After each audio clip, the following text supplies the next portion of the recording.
여러분 오늘도 잘 견디고 계십니까? 김명준의 뉴스파이터입니다. 다음 중 어떤 게 진짜 뉴스일까요? 1. 아이들을 태운 통학버스가 바닥이 뚫린 채로 고속도로를 질주한 사건. 2. 연인에게 어머니가 돌아가셔서 장례비가 필요하다는 등 이유로 7억을 받아냈는데 사실은 어머니가 살아있는 사건. 3. 운전하다 경적을 빵빵 울렸더니 앞차에서 운전자가 내리더니 야구방망이를 휘두른 사건. 네? 만우절도 지났는데 왜 다 거짓말을 얘기하냐고요? 안타깝게도 모두 진짜고 모두 오늘 뉴스파이터에서 전해드릴 사건입니다. 가짜 뉴스가 팽배한 요즘요. 가짜 뉴스 같은 진짜 뉴스에도 그냥 어질어질합니다. 4월 2일 화요일 김명준의 뉴스파이터 본격적으로 시작해 보도록 하겠습니다.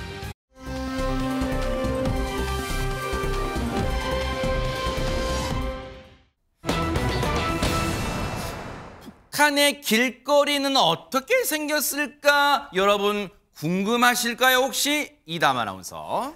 중국에서요. 그냥 민간인이 본인의 드론을 날려서 북한의 신의주를 촬영했다라는 영상을 공개했습니다. 어머나. 2020년의 북한 모습이라고 하는데요. 어허. 영상으로 함께 보시겠습니다. 네네.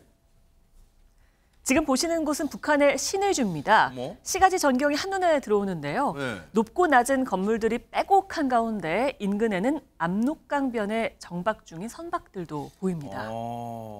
다음은 사진인데요. 김일성, 김정일 부자의 초상화가 내걸린 저 건물, 평안북도 예술극장으로 보입니다. 어허. 백두의 혁명 정신, 정면 돌파전 같은 선전화 문구도 눈에 들어오죠. 네. 그리고 드론을 발견하고는요. 깜짝 놀라는 듯한 위로 올려다보고 있죠. 지금 마주쳤네요. 네, 북한 주민의 모습도 포착이 됐습니다. 네. 또 손을 잡고 길을 걷던 부녀는 마스크를 쓴 채로 드론을 올려다보고 있습니다. 어허. 한낮인데도요, 거리에 자동차나 사람들은 별로 없고 굉장히 한산한 모습이죠. 그러네요. 아니 근데 일단 대낮이라서 그런지 일단 길거리 구석구석이 또 위에서 내려다봐서 그런지 도로 곳곳이 막 보이는데 일단 신의주 하면요. 김현주 평론가님 일단 북한에서 큰 도시 아니 근데 도로가 휑해 보입니다. 그렇죠. 평안북도 중에서도 서북부 쪽에 위치한 평북도청 소재지이기 때문에 상당히 큰 규모의 도시고 또 특히 1990년대 이후에는 비교적 잘 사는 축에 속한다라는 그래요? 평을 받고 있는 도시이기도 합니다. 드론에 촬영된 지금 신의주 영상을 보고 계시는데 사실상 그 압록강을 사이에 두고 중국 단둥과 마주보고 있다고 해도 과언이 아닐 정도의 그런 위치에 있는 곳입니다. 이 해당 영상은 드론으로 촬영된 것인데 지난 3월 26일에 중국 랴오닝선 단둥에 거주하고 있는 이 SNS 작성자가 이 영상을 공개를 한 것입니다. 근데 이 촬영이 된 것은 지난 2020년이었다고 해요. 2020년을 되돌아서 생각해 보시면은 당시에는 이 코로나 팬데믹 상황 아니었습니까? 그러니까 이제 중국에서 국경 너머로 드론을 날려보내서 촬영을 하기는 했지만 당시에 중국 또 북한이 상당히 국경을 강하게 봉쇄를 하고 있었고 내부 통제도 심한 상황이었기 때문에 아무래도 거리가 더 한산해 보였던 것은 아닌가 이렇게 생각이 됩니다. 그러네요. 4년 전의 모습이었는데 그때가 코로나 국면. 그래서 그런지 일단 뭔가 좀 새롭게 보입니다. 그런데 사실 신의주는요. 앞서 말씀드린 것처럼 중국과 접경 지역이잖아요. 그런데 저 신의주 북한 주민들의 생활은 일찍이 북한 방송을 통해서도 여러 번 방영된 바가 있는데 한번 그 영상 보시고 이어가 보도록 하겠습니다. 평안북도 예술극장에서는 더 예술단 예술인들이 출연하는 축하 공연이 진행됐습니다. 장례를 환희와 격정으로 설레이게 했습니다. 신의주 시안이 요르단이에서도 경제선동대를 모아가지고 시안이 동업부문과 신의주 화학섬유공장을 비롯한 들끓는 현장들에 나가 경제선동 활동을 활발히 벌이고 있습니다. 신의주시 청년동맹위원회에서는 토끼 기르기를 대대적으로 벌이도록 하고 있습니다. 우리 학교에서는 해마다 토끼를 기르면서 많은 경험을 찾게 되었습니다. 신의주 가방공장의 일꾼들과 정업원들은 기술학습을 강화해서 새 제품들을 개발하고 제품의 질을 부단히 개선해 나가고 있습니다. 자, 신의주란 데가 북한에서 제법 큰 도시란 거 알겠어요. 그리고 4년 전에 찍은 영상이라서 그때가 코로나 팬데믹 기간이라서 사람들의 왕래가 별로 없었을 것이란 것도 뭔가 좀 미루어 짐작할 수 있겠어요. 그런데 박성배 변호사님, 아니 그렇다고 드론을 날려서 북한 그 신의주 땅을 상공에서 찍는다, 이게 가능합니까? 한마디로 중국의 민간 드론에 북한이 뚫린 것입니다. 아시는 것처럼 중국의 단둥과 북한의 신의주는 압록강을 사이에 두고 국경을 맞대고 있습니다. 압록강 강폭이 2km 정도에 불과해서 이 촬영 충분히 가능했을 것으로 보이는데, 다만 북한이나 중국 당국의 허가는 받지 못한 것으로 추정됩니다.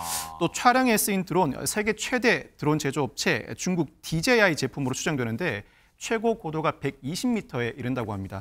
이 DJI 상용 드론, 러시아와 우크라이나가 각각 개조해서 전장에 직접 투입할 만큼 그 성능이 입증되기도 했습니다. 야, 이게 물론 저는 이제 드론을 한 번도 이제 날려보지 않아서 그런지 몰라도 수 킬로, 2km 이상 떨어진 지역 중국 땅에서도 드론을 북한에 날려서 찍을 수가 있네요. 그러다 보니까 지금 방금 여러분 보신 그 영상 어떻게 보면 우리가 그동안 북한 거리가 어떻게 생겼을까, 북한이 선전용으로 보내는 그런 거 말고 실제 북한 거리가 어떻게 생겼을까 궁금했었는데 일단 그 영상이 딱 찍혔어요. 그런데 최정화 기자님, 워낙 이렇게 가까이서 찍히다 보니까 저 영상을 지금 많은 누리꾼들도 봤을 건데 관심이 폭발할 것 같아요. 네, 과거에도 북한 이 접경 지역을 촬영한 영상이 유튜브에 올라온 적은 있습니다. 그런데 이번에는요, 신의주의 도심의 모습을 담고 있기 때문에 더더욱 누리꾼들의 반응이 폭발적이었는데요. 이 반응을 살펴보면요, 나홀로 북한 침공이라는 댓글도 있고요. 네. 소름 끼치게 공허하다라는 댓글도 있고요. 격추되지 않고 돌아오다니 대단하다, 마치 영화 세트장 같다라는 등의 이 반응을 보이고 있습니다. 근데 진짜 저 SNS를 작성한 사람, 저 SNS 영상을 드론을 찍어서 올린 사람이 만약에 중국의 네티즌인 게 맞다면요, 김현준 평론가님, 북한 입장에서는 진짜 자기네 방공 막 영공이 뚫린 거잖아요. 이게 가볍게 넘길 사안은 또 아닌 것 같아요. 그렇죠. 그리고 이제 북한 사회 특성상 아무래도 그 폐쇄성이 굉장히 그 세계에서도 유일하게 높은 그런 지역 아니겠습니까? 네. 그런데도 그 실상이 알려질 수 있는 이와 같은 영상을 촬영했다고 하면은 상당히 눈에 가시 같겠죠. 그러니까 누구인가가 궁금해서 혹시 밝혀내기라고 또 한다면은 어떤 좀 제재가 가해지는 것은 아닌가 하는 누리꾼들의 걱정이 있었던 것도 사실인 것 같습니다. 색출할 것 같아, 색출 작업. 네. 그러니까 누리꾼들이 신변이 괜찮은지를 아마 물어본 모양이에요. 그러니까 이 작성자가 아직 나는 살아있고 아직 나는 자유롭다, 이렇게 이제 대답한 걸로 봐서 아직까지 큰 무리는 없는 모양입니다. 일단은 뭐 만약에 중국 네티즌이라면 일단은 본인이 신변의 안전 위험은 없다고 밝혔고, 어쨌든 북한 입장에 4년 전 영상이긴 합니다만 지금 자존심과 체면을 많이 구긴 거예요. 왜? 민간 드론의 영공이 뚫린 거니까요.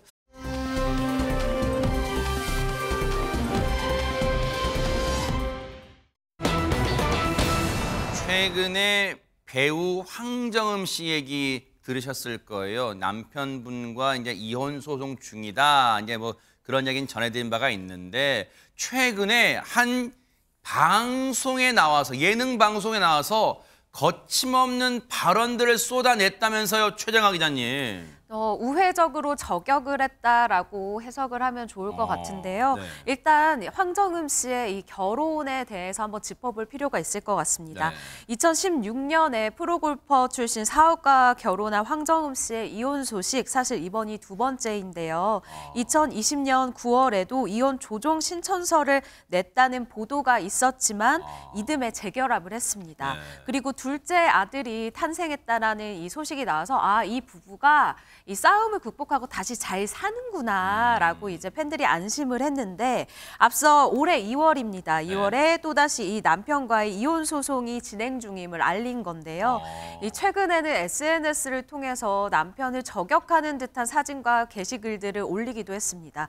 그런데 이번에는 자신의 얼굴과 목소리를 빌어서 직접 한 유튜브 방송에 출연해서 처음으로 이 4년 전 이혼 소동에 대해서 언급을 하는 모습을 보였는데요. 네. 어제 공개된 이 유튜브 영상을 한번 보시면요. 네. 황정음 씨가 이혼을 결정하기까지의 이 힘들었었던 속내를 눈물과 함께 고백을 합니다. 사실 저번에 그러니까 한 차례 네. 처음 소식이 나왔을 때 이혼을 하려고 결심을 한번 했었다라는 거예요. 그때 이 남편과 있었을 때 일화를 살짝 전해줬었는데 남편이 내 집이니까 나가라라고 얘기를 했대요. 황정음 씨한테. 얼마나 서러워요. 그래서 황정음 씨가 그때 남편과 싸우고 나가서 정말 이태원에 대출을 받아서 그 당시에 집을 샀다라고 합니다. 근데 남편은 이때 집을 산 사실을 모른대요. 그리고 이후에 뭐 화해도 하고 뭐 아이도 있고 뭐 살아온 시간도 아까워서 그냥 살았는데 뭐 이번에는 뭐 점점점이라고 했지만 이번에는 이혼을 해야 될 것 같다라고 말을 아낀 거죠. 네. 그러면서 뭐 목이 그 유튜브 방송 보신 분들도 계시겠지만 목이 메인 듯 말을 제대로 잇지 못했대요. 그렇다면 뭔가 미루어 짐작컨대 김현주 평론가님 목이 메일 정도다 그러면 뭔가 말로 다 하지 못한 뭔가 격한 감정이 아직 남아 있다는 거 아니에요? 그렇죠. 뭐 이혼 소송 과정을 거치면서 굉장히 좀 마음이 뭐라고 할까 울적하다고 할까요? 그러니까 누가 옆에서 툭 건드리기만 해도 눈물이 흘러나올 정도 그런 상황이었나 봐요. 왜냐하면은 방송 그 시작 전에 알던 분이 이제 마이크 차고 있으니까 와서 반갑게 인사를 하니까 그 반가운 인사 때문에도 그냥 울컥하고 눈물을 보였다는 거예요. 그러니까 그 정도로 굉장히 심정이 상해 있었지 않나라는 추측이 가능한 것이고 이후 방송이 시작된 다음에도 이혼 이야기가 나오니까 눈시울을 금방 붉혔다 그래요. 그리고 지금도 슬프다 이런 이야기를 했었고 또 그 와중에 이야기를 이어가다가 이제 아마 무슨 이야기 도중에 골프 이야기가 나왔었던 모양이죠. 다른 출연자가 골프 이야기를 해도 되나라면서 황정음 씨 눈치를 보니까 아 괜찮다라고 이야기를 하면서도 나는 골프가 제일 싫어요. 이런 이야기를 했다는 것이 그 이유가 무엇인고 하니 아무래도 그 이혼 소송 중인 남편의 그 직업이 프로 골퍼였기 때문에 그와 연관지어서 생각해 보다 보니까 골프가 싫다는 이야기가 나온 것이 아닌가 이런 추측이 가능하겠습니다. 근데 이제 지금 미뤄 짐작하면 심적으로 힘든 시기인데 글쎄 이게 역설적일까요? 이담 아나운서 최근 들어 방송에 더 자주 등장하고 있다면서요? 네, 지금 언급이 된 유튜브 방송도 굉장히 유명한 프로그램 중에 하나고요. 지금 말씀드릴 프로그램도 예능 프로그램인데 꽤나 인기가 있는 프로그램이거든요. 여기에도 출연을 했습니다. 한 사흘 전에 이 방송이 공개됐는데요. 여기에서 방송 시작 전에 준비됐습니까? 하는 MC의 질문에 네, 이혼 준비됐습니다. 라고 이제 이야기를 하기도 했습니다. 그리고 이 프로그램 안에서 꽁트들이 좀 있는데요. 이어지는 꽁트에서도 이혼 소송 중인 남편인 이영돈 씨를 겨냥하는 듯한 발언을 계속해서 이어갔습니다. 예를 들면 내 남편 그동안 너무 바빴을 텐데 이제 편하게 즐겨요라든지 돈은 내가 1000배 많아라는 그 이혼 소송 발표 전에 개인 SNS에 올렸던 글들이거든요. 이 글을 대사로 읊은 겁니다. 게다가 또 다른 꽁트에서는 결혼식을 성대하게 하는 게 좋은가 아니면 적절하게 하는 게 좋은가라는 질문에 결혼을 성대하게 하면 이혼 발표도 성대하게 하는 수가 있다라는 말까지 하기도 했습니다. 아니 근데 앞서 유튜브 방송 때는 뭐 이렇게 금방 툭 툭 치기만 해도 눈물 쫙쫙 막 흐르고 그런 뭐 분위기였다면 이 예능 방송에서는요 뭐랄까요 정면 돌파. 자 이제 뭐 기죽지 않을 거야. 나 이런 뭐 코믹하게도 얘기할 수 있어. 나 지금 상황 뭐 그렇게 좀 느껴집니다. 이담 아나운서 어떻습니까? 이 프로그램 안에 있는 꽁트들이 보통은 현 세태를 풍자하거나 이런 내용들이 좀 있거든요. 그런데 황정음 씨가 이걸 이용해서 꽁트 안에서 그 내용을 좀 녹인 것 같다는 생각이 들었습니다. 황정음 씨에게 이 프로그램 안에서 작품 보는 눈이 참 좋은 것 같다라고 이걸 칭찬을 하니까 작품 보는 눈은 확실히 있는 것 같은데 남자 보는 눈은 없는 것 같다라고 이야기를 하면서요. 차라리 작품 보는 눈보다 남자 보는 눈이 있었으면 더 좋았을 텐데 라면서 아쉬워하기도 했고요. 또 자기 일 열심히 하고 남한테 관심 없고 남편한테도 관심이 없어서 9년 동안 몰랐다라면서 웃어 넘기기도 했습니다. 남편에 대해서 9년 동안 몰랐다라는 건 어떤 걸 몰랐다라고 구체적으로 이야기하진 않았는데요. 그냥 저격하는 듯한 말을 하기도 했습니다. 아니 근데 이혼을 저희가 권하거나 권장하거나 그런 사안은 아니긴 하지만 또 그렇다고 이혼이 요즘 세태의 무슨 흠결은 아니잖아요. 그러니까 지금 황정음 씨도 본인 상황 기죽지 않고 주눅들지 않고 침통하지 않고 그냥 코믹으로도 막 받아치고 현 상황 막 그러고 있어요. 그런데 앞서 얘기했던 것 중에 귀에 딱 꽂혔던 게 박성배 변호사님, 남편을 향해서 돈은 내가 1000배 더 많아. 이건 무슨 말일까요? 사실 이혼 소송을 진행하다 보면 특히 아내의 경우에는 경력이 단절된 상태에서 이혼을 하게 되면 경제적 문제가 가장 크게 다가오기 마련인데, 황정음 씨는 이혼을 하더라도 그 역경을 헤쳐나갈 수 있을 만한 역량이 있는 것 같습니다. 자신 있게 말할 수 있었던 이유, 황정음 씨가 그간 꾸준하게 본인의 일도 참 열심히 해왔기 때문인데, 어제 공개된 유튜브 방송에서 황정음 씨는 과거 전성기 시절을 떠올렸습니다. 2009년도가 정말 행복했던 시기였다고 하는데, 당시에 대한민국의 최고 좋은 CF 전부 자신이 찍었다면서 통장 잔고에 485원이 들어있었는데 하루에 5억 원이 찍히고 그랬다고 합니다.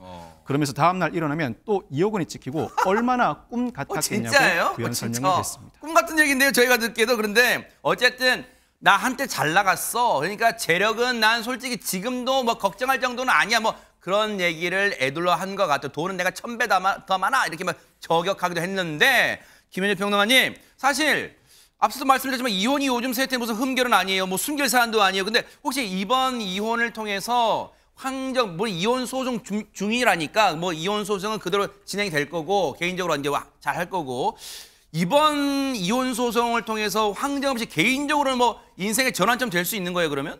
그렇죠. 큰 전환점으로 또 만들어야 되겠죠.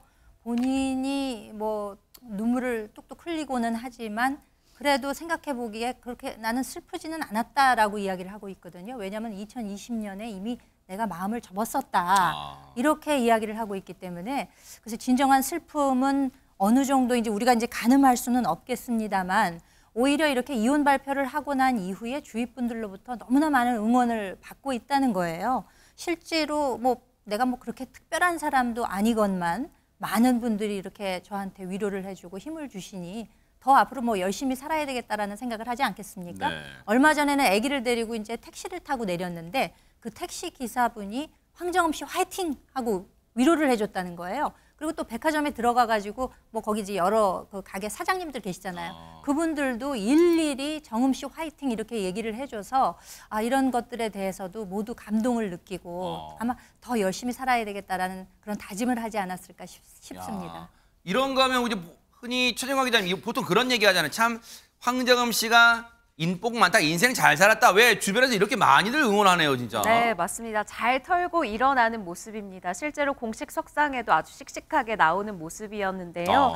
지난달 27일에 이 황정음 씨가 주연으로 나선 드라마 제작 발표회 이 현장이 열렸어요. 네. 이때도 황정음 씨가 자신의 이 복잡하고 이 좀 무거운 마음을 취재진 앞에서 굉장히 솔직하게 이야기를 그래요? 하더라고요. 이날 현장에서 2년 정도 제가 촬영을 하면서 온 마음을 다했던 작품인데 공개를 앞두고 개인적인 일로 피해가 갈까 봐 굉장히 걱정이다. 연기는 연기고 개인적인 일은 개인적인 일이다. 무슨 일이 있어도 배우들은 본업에 집중해야 하고 고도의 집중력이 필요하다. 본업에 집중해서 촬영을 잘 끝마쳤다라고 이 취재진에게 좀 저 연기는 잘했으니까 걱정하지 마세요라고 이 안심시키는 이야기를 했거든요.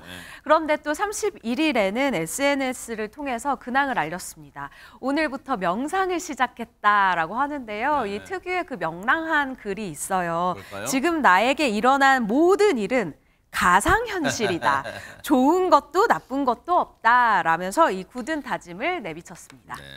어떤 긍정의 마인드, 긍정적인 생각을 하려고 하는 그 모습이 좀 느껴지는데, 혹시라도 뭐 이혼 과정에서 지금 이제 주로 황정음 씨의 생각이나 그런 말들만 전해지고 있는데, 혹시라도 남편분 입장도 혹시 나오게 되면 저희가 또 전해드리도록 하겠습니다.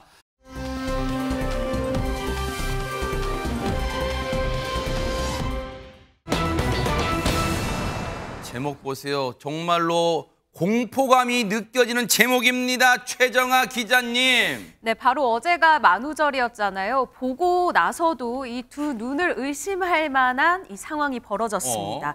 아주 공포스러운 순간인데요. 영상 준비했습니다. 함께 보시죠. 네네. 좌석 밑에 이 큰 구멍이 생겼습니다. 불어드는 바람에 남은 바닥조차 종이자처럼 이 너덜거리는 이 모습인데요. 뚫린 구멍 아래로는 달리는 차량 바퀴가 아주 심하게 흔들거리면서 돌아가고 있는 모습 지금 보이시죠? 지금 저게 버스예요, 버스? 그렇습니다. 이 영상의 시점은 바로 어제 오전 40여 명의 학생을 태우고 무려 고속도로를 달리던 한 통학버스에서 일어난 일인데요. 세상에. 그런데 이 버스 바닥이 이렇게 뻥 뚫린 상태로 10분가량을 더 달린 후에야 고속도로 주행을 멈췄다고 합니다. 아니, 이담 아나운서, 이게 지금 뭐 저기 해외에 좀 어렵게 사는 나라 그런 나라 얘기가 아니라 지금 우리나라 얘기라고요, 이게 지금? 네, 저희 경부고속도로 천안나들목 인근에서부터 벌어진 일입니다. 이게요, 어제 오전 8시가 좀 안 된 시각에 인천과 송내에서 학생들을 태우고 천안에 있는 한 대학교로 향하던 통학버스인데요. 학생이 40여 명이 타고 있었다고 합니다. 세상에. 그런데 이 통학버스의 좌측 뒷바퀴가 주행 중에 터진 겁니다. 그 학생 측에 따르면요, 펑 소리가 나면서 좌측 뒷바퀴가 터졌고 버스 뒤쪽에서는 연기와 함께 탄내도 났다고 해요. 아하. 근데 이 충격으로 또 방금 보신 것처럼 좌석 쪽 밑바닥에 큰 구멍이 뚫린 건데요. 버스가 이 상태로 10여 분을 주행을 한 겁니다. 어허. 그러니까 바퀴가 터졌던 천안 나들목 인근부터 학교까지 10분을 그냥 운행을 한 건데요. 네. 이 사고로 바닥 파편이 튀어서 학생 3명이요. 열상과 타박상을 팔다리에 얻었다고 합니다. 세상에. 학교에 도착한 후에야 정차하고 구급차를 불러서 병원에 이송됐다고 하는데요. 우리 뉴스파이터 제작진이 당시 버스에 탑승했던 학생에게 물어봤는데 네. 이 다친 학생들 중에요. 아까 열상도 있었다고 했잖아요. 그 네. 피부가 찢어지는 상처인데 피가 나는 학생도 있었고 아이고. 다리를 절뚝이는 학생도 있었다고 합니다. 앞서 사진 잠깐 나왔잖아요. 버스 내부에 저 타이어 터지는 과정에서 그리고 바닥이 뚫리는 과정에서 파편 같은 게 많이 튀은 거 봐. 저 보세요. 바닥에 보세요. 뭔가 지금 잔해물들이 막 튀어 있죠. 지금 막 바닥에 어지럽게 널려 있어요. 저 과정에서 지금 학생들이 부상 입은 것 같은데 당시 상황과 관련해서 그 버스에 타고 있던 학생 얘기 들어보시고 이어가 보도록 하겠습니다.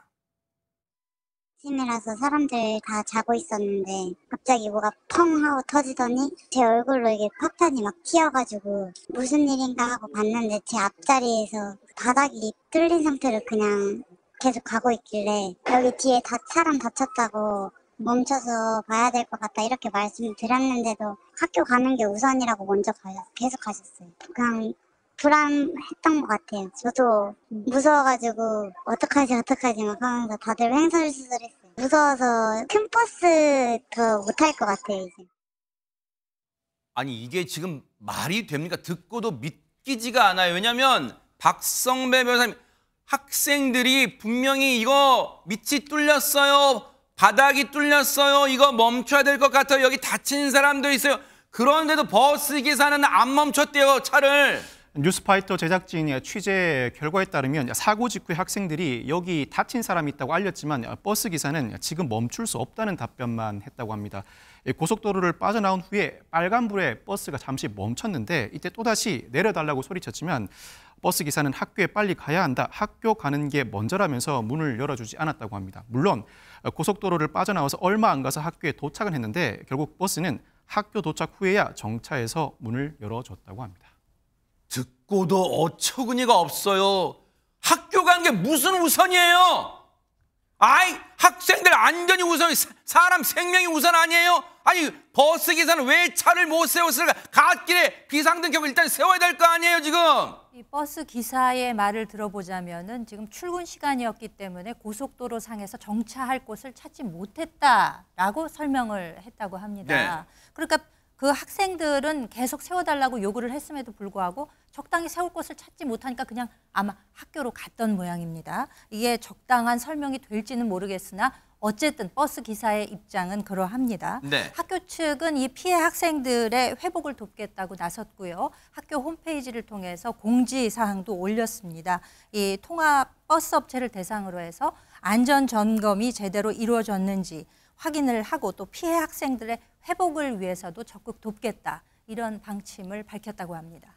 이 사건을 접한 일단 누리꾼 분들은 어떤 반응들을 내놓고 있을까요? 박성배 변호사님. 누리꾼들의 의견이 엇갈리는데 버스 기사의 대처가 옳았다고 판단하는 분들도 많이 있습니다. 기사님이 적절하게 대처했다. 고속도로 갓길 정차가 정말 위험하다. 저 선택이 최선이다. 고속도로 사망사고는 2차 사고에서 많이 난다. 도착까지 10분 남았다면 저속 주행으로 고속도로 빠져나오는 게 나을 수 있다 등의 반응을 보였습니다. 또 다른 누리꾼들은 바퀴 터진 상태에서 운행하는 것 자체가 위험하다. 기사의 대처보다는 타이어를 터지게 만든 회사의 관리 소홀이 문제라고 지적했습니다. 그런데요, 제 짧은 생각으로는요, 버스 기사분의 주장대로라면 아침 출근 시간대니까 차량이 많을 거 아니에요. 그럼 차량이, 여러분 생각해보세요. 속도를 빠르게 냈을 겁니까? 차량이 많이 꼬리에 꼬리를 무니까 세울 수 없다는 게 버스 기사님의 얘기라면 다른 차량들이 빠른 속도로 가는 것도 아니잖아요. 그럼 갓길에 충분히 세워서 안전조치 취하고 대피시킨 다음에 전화로 구조 요청하는 게 맞지 않아요? 박성배 변호사님 보실 때 어떤가요, 지금?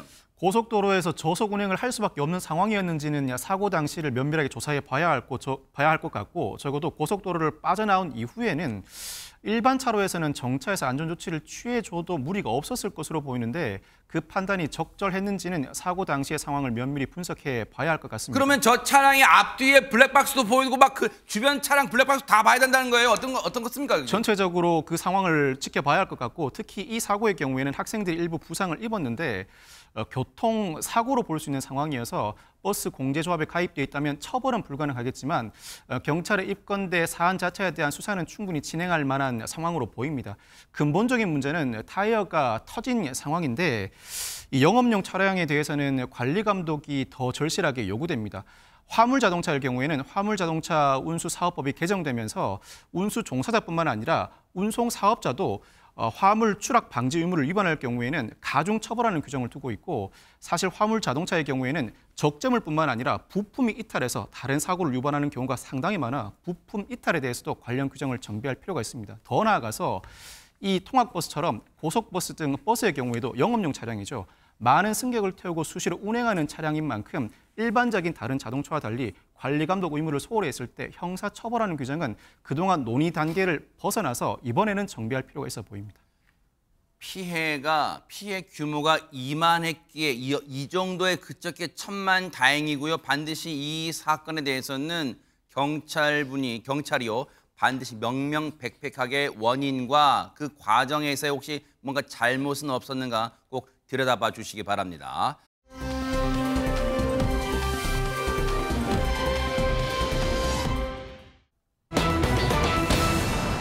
자, 이게 무슨 얘기일까요? 살아계신데 어머니가 돌아가셨다. 아무리 뭐 만우절 얘기하는 걸까요? 대체 무슨 얘기일까요? 이담 아나운서. 만우절에도 이런 거짓말은 안 하겠죠. 네. 이건요, 2021년에 한 제약회사를 다니다가 퇴사한 한 남성의 이야기입니다. 30대 남성인데요. 8년 동안 사귄 연인에게 아파트 청약에 당첨됐으니까 돈이 필요하다. 돈을 좀 빌려달라. 그리고 좋은 주식이 있으니까 내가 투자해 주겠다. 돈을 좀 달라. 게다가요, 어머니가 아프시다. 치료비를 좀 빌려달라. 어머니가 이번에는 돌아가셔서 장례비가 필요하다. 돈을 조금 빌려달라. 돈을 좀 달라. 이렇게 2년 동안요, 연인에게 180회에 거쳐서 돈을 받아냈습니다. 그런데 그게 무려 지금 보시는 것처럼 4억 6천만 원이었습니다. 하하. 근데 보세요. 좀 선뜻 이게 이해는 안 돼요. 보세요. 8년간 사귄 연인에게 최근에 갑자기 이러저러한 이유로 돈을 뜯어낸 기간이 2년이에요. 그럼 그 사이에는 뭘 했을까요? 이런 피해가 없었을까요? 뭔가 돈 요구한 게 없었을까요? 갑자기 궁금해지는데 일단 사연 속으로 들어가 볼게요. 김현준 평론가님, 남자가 글쎄요, 뭐 경제적인 능력이 없다고 봐야 되는 거예요? 아니면 글쎄 후한무치 얼굴에 시쳇말로 철판을 깐 거예요? 요즘 뭐라고 봐야 됩니까? 한마디로 양심이 없다고 봐야 됩니다. 아하. 왜냐하면 앞에서 했던 모든 말이 다 거짓말이었거든요. 어머나? 믿겨지지가 않으시죠? 네. 좋은 투자처가 있다는 것도 거짓말이었고 어머니가 돌아가셨다는 것도 심지어는 거짓말이었고 편찮으신 적도 없었대요, 어머니가. 세상에. 어떻게 이런 거짓말을 할 수 있는 건지 이해가 도저히 안 되고요. 게다가 이 사람이 정말 문제점이 있던 것이 왜요? 무엇인고 하니 네. 애인에게 이 사기를 치기 위해서 문서까지 위조를 했다는 거예요. 세상에. 그러니까 연인한테 그 돈을 좀 더 받아내기 위해서 네. 아파트 계약금 납부 영수증을 위조를 했는데 세상에. 아마 본인의 그 증권 계좌가 있었던 모양이죠. 396원 이 잔고가 있는 계좌가 있었는데 이거를 어떻게 위조를 했는가 하니 11억 3,500만 원이 있다. 이렇게 잔액 증명서를 위조했다고 합니다. 아니 이게 믿기지가 않는 게 8개월 만난 연인에게도 이런 짓을 하면 천벌을 받을 짓인데 8년을 만난 연인에게 진짜 이렇게 하는 게 이게 지금 믿겨지지가 않습니다. 최정화 기자님. 네, 심지어 자신을 믿고 의지한 사람들에게만 했습니다. 이 연인뿐만 아니라요, 자신의 절친한 이 친구에게도 이런 일을 벌였는데요. 아하. 이 뉴스파이터 취재에 따르면요, 이 남성은 연인뿐만 아니라 친구에게도 좋은 투자처가 있다라고 하면서 2억 원을 뜯어냈다고 합니다. 세상에. 연인과 친구로부터요, 그러니까 총 7억 원을 이 가로챘다라는 거죠. 야, 이게 가능합니까? 그런데 연인 입장에서도요, 친구 입장에서도 뭔가 꺼림칙하고 그리고 이게 꼬리가 길면 밟히는 거 아닐까요? 박성배 변호사님. 친구와 연인 두 사람 입장에서는 너무 답답했습니다. 이 돈을 빌려줘도 갚기는커녕 계속 새로운 이유로 돈을 요구하니까 언젠가부터는 수상함을 느끼고 결국 두 사람 각자 경찰에 신고했습니다. 아하. 경찰 수사 결과 이 남성의 사기 혐의가 포착되는데 일단 경찰은 이 남성의 사기는 기소 의견으로 송치하고 문서 위조는 불기소 의견을 냈습니다. 그런데 사건을 넘겨받은 검찰, 네. 잔액 증명서 위조 및 행사 부분을 직접 인지하는데 인지했다는 의미는 누군가의 고소 없이 수사기관 스스로 혐의를 포착해 자체 입건했다는 의미입니다. 네. 더 나아가서 아파트 건설사의 수납인을 제작해서 날인한 사실도 확인하고 경찰에 재수사를 요청합니다. 경찰 재수사를 거쳐 검찰은 이 남성을 사기, 사문서 위조 행사 등 혐의로 구속해서 기소하기에 이르렀습니다. 너무너무 죄질이 안 좋아요. 아니 어떻게 돈을 뜯어낼 생각으로 하다못해 말을 꾸며내도 어떻게 멀쩡하게 건강까지 하신 자기 어머니가 돌아가셨다는 말을 해요. 이게 천하의 진짜 몹쓸 인간 천벌을 받아도 지금 시원찮을 판 법의 처벌 달게받기를 눈 부릅뜨고 지켜보도록 하겠습니다.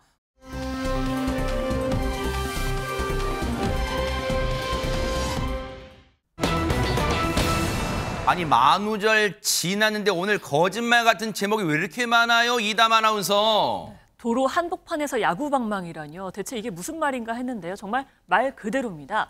지난달 31일 제주시의 한 도로에서 운전자들 사이에 벌어진 일인데요. 어허. 영상으로 함께 보시겠습니다. 네네.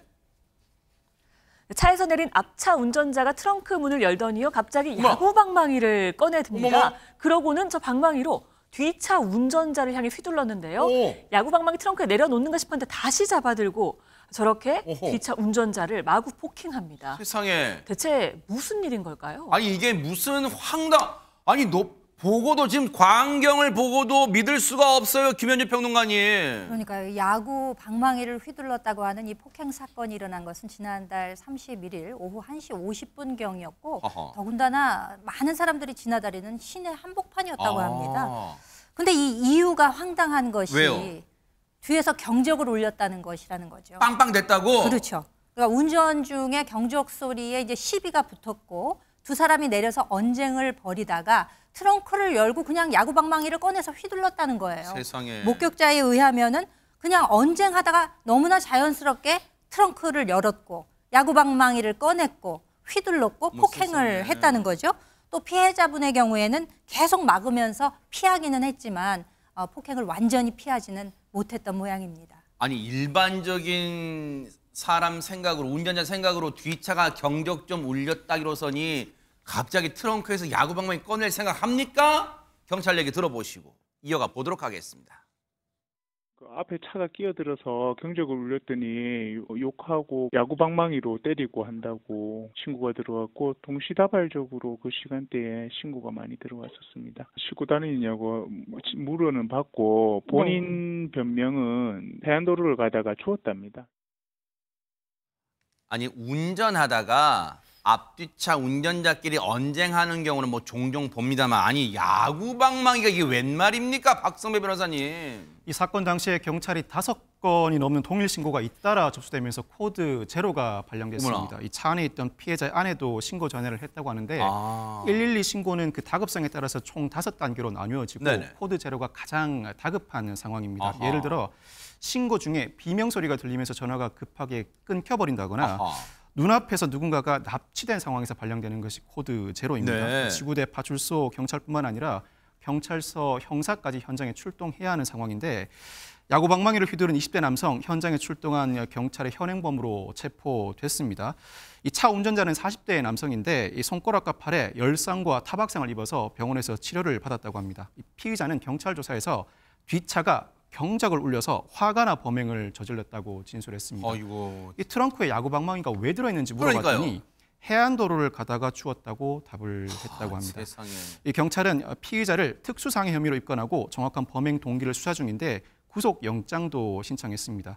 과거 영화나 드라마에서 보듯이 화가 난다고 흉기를 들고 막 휘두르면 현실에서는 초범임을 불문하고 구속영장을 바로 신청합니다. 아하, 네. 오늘 오전에 영장 실질 심사를 마쳤습니다. 네, 뭐 구속 여부는 조만간 결정될 텐데 아니 가다가 죽을 게 따르지 그냥 야구 방망이 떨어졌으면 누군가 흘렸겠지 하지 그걸 자기 트렁크에 왜 실어요? 일단은 법의 처벌 달게 받기 바랍니다.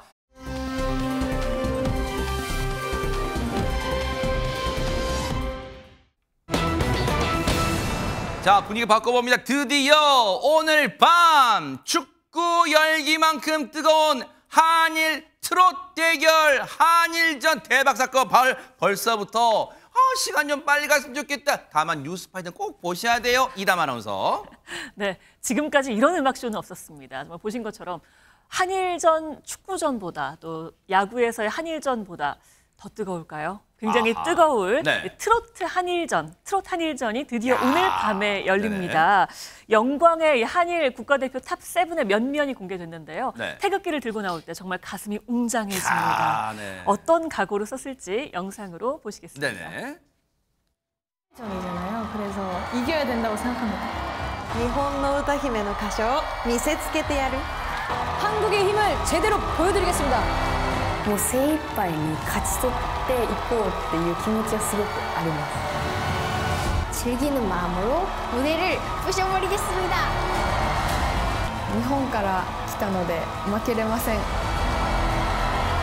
제 노래 인생을 다 떨어서 되게 안망을 좀 불태웠어요.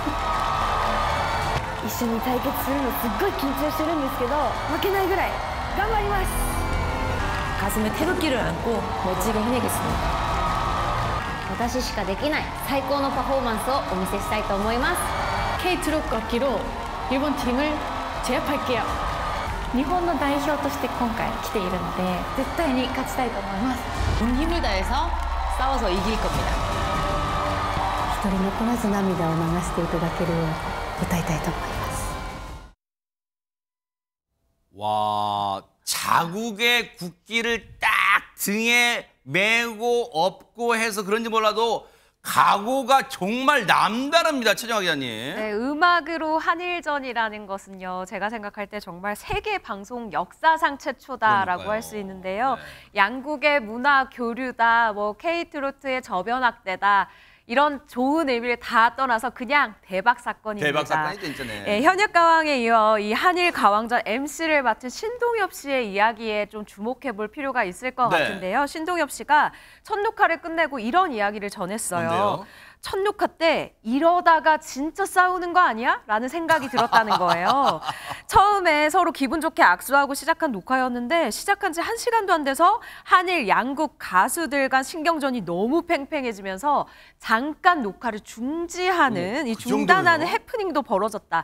등골이 서늘해졌다라고 하면서요. 네. 신동엽 씨가 그 긴 방송 역사상 한 번도 경험하지 못했었던 이 녹화 분위기를 경험했다고 전달하기도 했습니다. 야, 그런데 오늘 이 트롯 한일전이 더 주목되는 게 박성배 변호사님 오늘 밤 MBN을 통해서 밤 10시에 대한민국 전 지역에 생중계되는 것뿐만 아니라 동시간대 일본에서도 생중계된다면서요? 그렇습니다. 한국과 일본 가요사 첫 한일 가왕전인데 일본 실시간 시청 플랫폼에서도 오늘 첫 방송될 예정입니다. 그리고 또 하나 눈에 띄는 부분이 있는데 오늘 첫 방송과 동시에 한국과 일본 하늘에 현역가왕 비행기가 날아올랐습니다. 진짜요? 현역가왕 탑7의 얼굴에 새겨져 있는 비행기. 어머나 진짜네요? 8시 20분 이 김포 오사카 노선에서 첫 취항했습니다. 우와. 앞으로 일본, 대만, 동남아 각지 노선에서 1년 800회 이상 운영할 예정인데 이 비행기를 통해서 K트롯의 세계화를 주도할 것으로 기대가 이야 멋지네요. 진짜 대박 사건. 아니 근데 이제 이담 아나운서 이제 제일 궁금한 건 그거잖아요. 한일전인 건 알겠어요. 그런데 그러면 우리의 탑7은 한국 트로트 부르고 일본의 트롯걸 7은 그러면 일본 노래 부르고 뭐 이렇게 대결하는 거예요? 꼭 그런 건 아닙니다. 우리 한국 가왕들이 일본 노래를 부르기도 하고요. 어허. 일본 가왕들이 한국 노래를 부르기도 한다고 해요. 어머나? 게다가 또 굉장히 주목할 부분은요. 오늘 첫 방에서 한국 탑1 전유진 씨가 또 일본의 탑1 후쿠다 미라이 상과 한국과 일본 가왕의 자존심을 걸고 맞붙는 대결을 펼친다고 합니다. 1등끼리 대결. 네, 대박 한일 사건. 1등 대결인 겁니다. 와. 굉장히 기대가 되는데요. 네. 게다가 또 트롯 유진스인 전유진 씨는 난이도 상으로 알려진 패튀김의 노래를 선곡했다고 하고요. 네. 일본의 국민 첫사랑이라고 불리는 후쿠다 미라이 씨는 자신의 트롯 걸즈 재팬 결승전에서 불렀던 인생곡을 선택했다고 해요. 그래서 막상막하의 대결을 예고했습니다. 네. 그런데 우리 긴장할 거 하나 없을 것 왜요? 같아요. 왜냐하면요. 우리 이미 탑7들이 일본에 가서요. 버스킹 공연으로 일본의 눈도장 찍었거든요. 그랬죠. 맞아요. 일본 관객들이 인정했습니다. 어허. 일본 진출 이미 한 거고요. 당시 어땠는지 영상을 함께 보시겠습니다. 네네.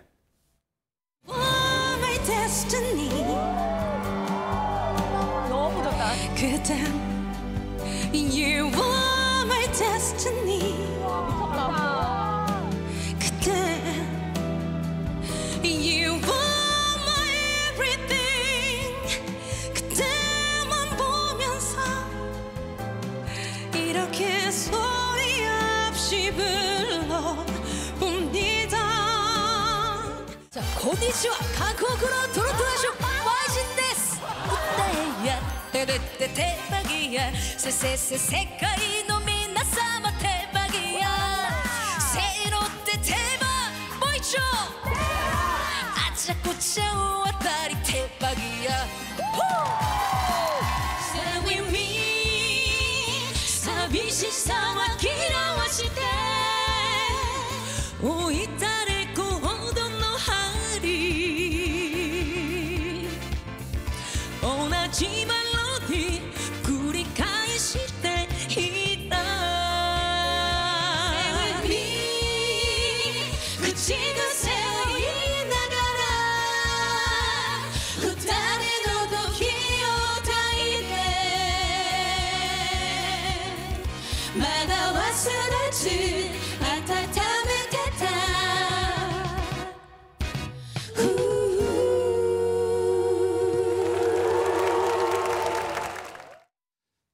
우리의 현역가왕 탑7이 일본 도쿄 심장부에서 버스킹 공연 때 저렇게 일본어로 개사한 또 번역한 이 가사로 일본인들의 또 막 심장을 마구마구 후벼 팠어요. 그런데 팔이 안으로 굽어서 우리가 볼 땐 우리 현역가왕 탑7이 잘한다 생각하는데 일본의 트롯걸 7도 이 경연을 통해 올라왔단 말이에요. 실력이 만만치 않을 거란 말이에요. 영상 마저 보시고 이어가 보도록 하겠습니다.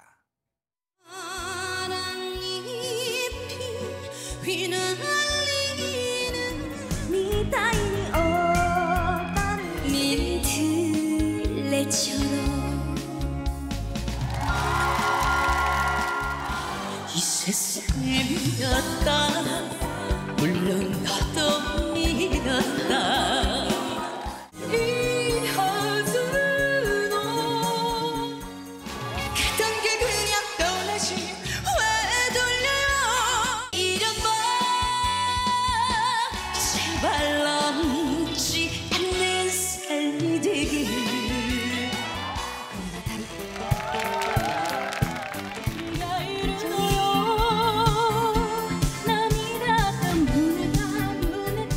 빙빙빙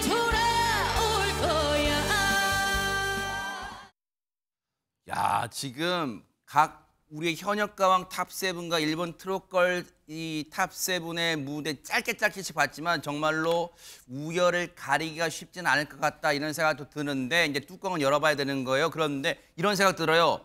가위바위보도요. 한일전에서는 무조건 이겨야 되는 거예요. 오늘 밤 10시입니다. MBN을 통해서 이 만나보게 될 현역가왕과 일본 트롯걸스 탑7들의 한일 트로트 대결. 과연 어느 쪽을 향해서 승리의 여신이 웃을지 MBN 통해서 본방사수 확인해 보시길 바랍니다. 여러분의 성원, 바로 그게 우리 탑7을 응원하는 길입니다. 기대해 보도록 하겠습니다.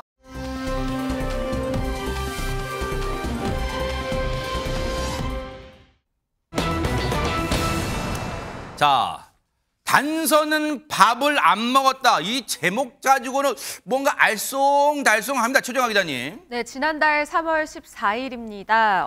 연인들의 화이트데이라고 부르는 날인데요. 네. 112에 신고 전화 한 통이 왔습니다. 서울의 한 택시 기사님이 수상한 손님을 태웠다가 방금 내려줬는데 네. 영 찝찝하다라고 하면서 전화를 112에 걸어온 거예요. 기사님의 당시 목소리 대역을 통해서 한번 들어보시죠. 네네. 목적지는 3번이 바꿨어요. 잠깐 이렇게 탔는데 2번이 뭐 다른 거예요. 김새가 영 이상하잖아요. 보이스피싱범이 아닌가 하고.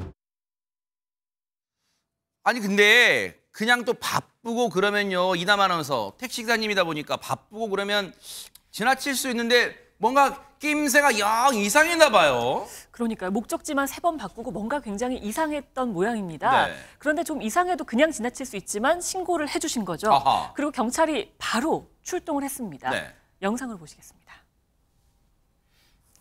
택시기사님이 수상한 손님을 내려준 그 장소로 경찰이 출동했는데요. 그 네. 손님은 이미 사라져버린 뒤였습니다. 아하. 오로지 기사님이 말해준 손님의 인상착의만 갖고 찾아야 하는 상황이었습니다.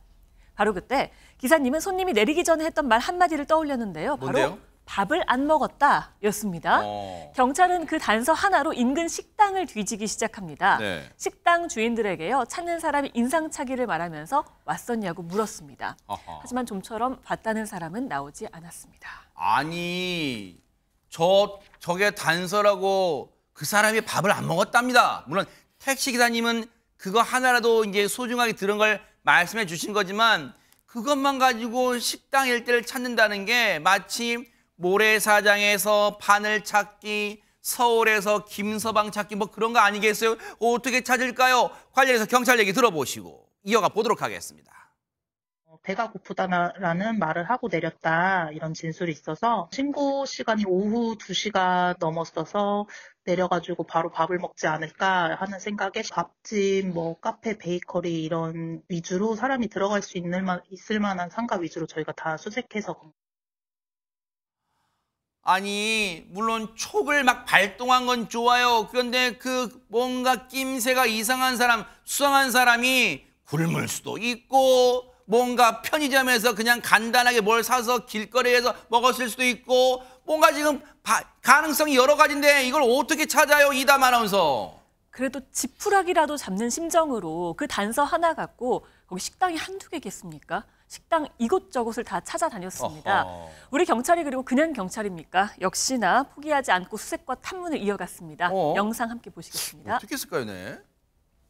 네, 일대 상가를 한참 수색하던 경찰, 밥집 안에서 혼자 밥 먹는 남자가 찾던 그 인상착의와 비슷한 걸 발견합니다. 네. 다가가 탐문을 해보니까요. 남성이 횡설수설하면서 휴대전화를 숨깁니다. 범인임을 직감한 경찰, 이 남성의 가방을 주목하는데요. 그의 가방 속에서 나온 건 다름 아닌 현금 3천만 원이었습니다. 어머나. 아니 뭐 현금 3천만 원 뭐 있을 수 있죠. 돈이 현금이 다발로 들어있다고 무더기로 들어있다고 다 의심스러운 건 아니겠습니다만 근데 어쨌든 가방 속에 현금 3천만 원 박성배 변호사 일단 경찰은 저 남성에게 이 돈 어떤 겁니까? 뭐 물어는 받겠죠. 의심스러운 정황이 포착되니 불신 검문을 진행한 것으로 보이는데 현금의 정체 다름 아닌 보이스피싱 피해자에게서 받은 대박 사건. 그리고 이 남성도 보이스피싱 수거책이었는데 어머나. 다행히 현장에서 곧바로 체포했고 피해액도 바로 회수했습니다. 요즘 해외에 본거지를 둔 보이스피싱 조직이 우리나라에서 수거책을 찾기 어려우니 SNS를 통한 로맨스 스캠 등의 방식으로 수거책을 찾는 경우가 많은데 어찌되었건 아무리 해외에 본진을 두고 있다고 해도 수거책을 관리하기 위해서 조직 상단 핵심 구성원은 우리나라에 들어올 수밖에 없습니다. 어머나. 이 사건 체포로 국내에 입국해 있는 핵심 구성원을 검거하고 보이스피싱 조직 자체에 대해서도 실질적인 수사가 진행되기를 기대해 보겠습니다. 어머 세상에 대박 사건입니다.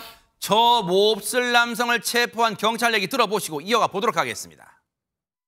신고자 진술처럼 인상 차이가 비슷하고 가방이 이제 조그만 게 보여가지고 저희가 들어가서 검문하니까 보이스피싱 같은 경우에는 전화기로 다 지령을 받다 보니까 전화기 확보하는 게 중요하거든요. 전화기부터 이제 저희가 좀 보여주실 수 있냐 하니까 그때부터 이제 당황하시더니 안 된다고 하면서 전화기 뺏어가려고 하고 그러시더라고요. 보이스피싱 같은 경우면은 피해자가 있는데 피해금 반환받는 경우가 거의 드물거든요. 그날은 빨리 대처해가지고 좋게 피해금도 다 반환하고 피해자분도 안 생겨서 잘 끝냈던 것 같습니다.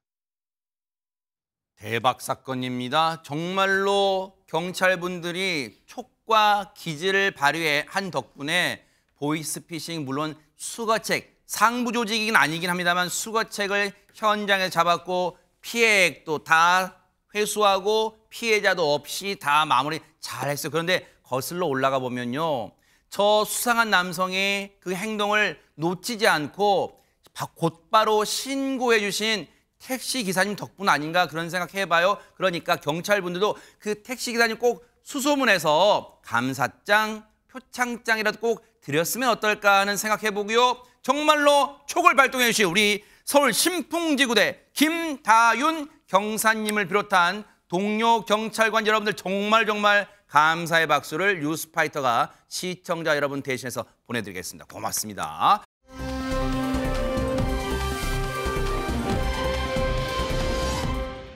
그야말로 간발의 차다 이런 말이 딱 떠오르는 상황이 벌어졌다고 합니다. 최정아 기자님. 네, 미국 오리건주로 가보도록 하겠습니다. 바로 그 간발의 차로 위기를 탈출한 남성의 이야기인데요. 영상 함께 보시죠. 뭘까요, 네?